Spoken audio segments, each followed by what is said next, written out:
જય શ્રી કૃષ્ણ। બેઠક 21 શ્રી ભાંડીર વનની બેઠકનું ચરિત્ર। શ્રી આચાર્યજી કોકિલા વનથી મોટી બહેન, નાની બહેન તથા કોટવાન થઈ શેષશાહી પધાર્યા। ત્યાં એક રાત રહ્યા। પછી ત્યાંથી રામઘાટ, ગોપીઘાટ, ગોપવન, નિવારાગવન અને બધા ઉપવનના દર્શન કરીને ચીરઘાટ, નંદઘાટ થઈને ભાંડીર વન પધાર્યા। ત્યાં 7 દિવસ આપે શ્રી ભાગવતનું પારાયણ કર્યું। ત્યાં એક માધવાચાર્ય સંપ્રદાયના વ્યાસ તીર્થ સ્વામી મહંત હતા।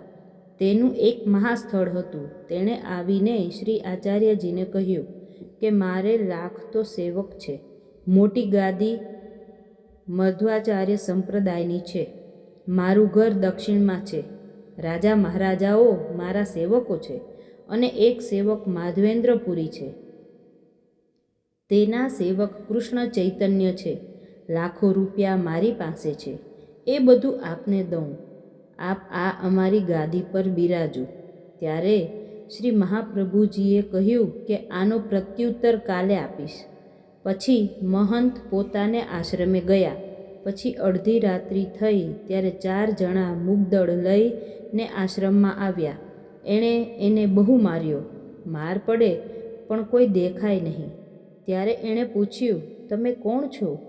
તેઓએ કહ્યું, તારી શું સામર્થ્ય છે કે શ્રી આચાર્યજીને ગાદી પર બેસાડે?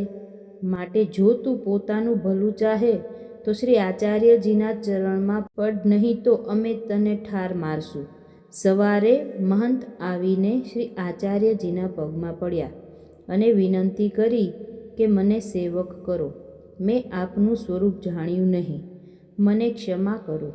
શ્રી આચાર્યજીએ કહ્યું કે તું તો સેવક જ છે।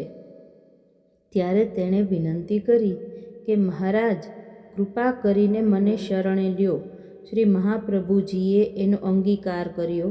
ત્યાંથી વેલવન, ભદ્રવન થઈને માનસરોવર પધાર્યા। ઇતિ શ્રી ભાંડીર વનની બેઠક ચરિત્ર સમાપ્ત। ધન્યવાદ।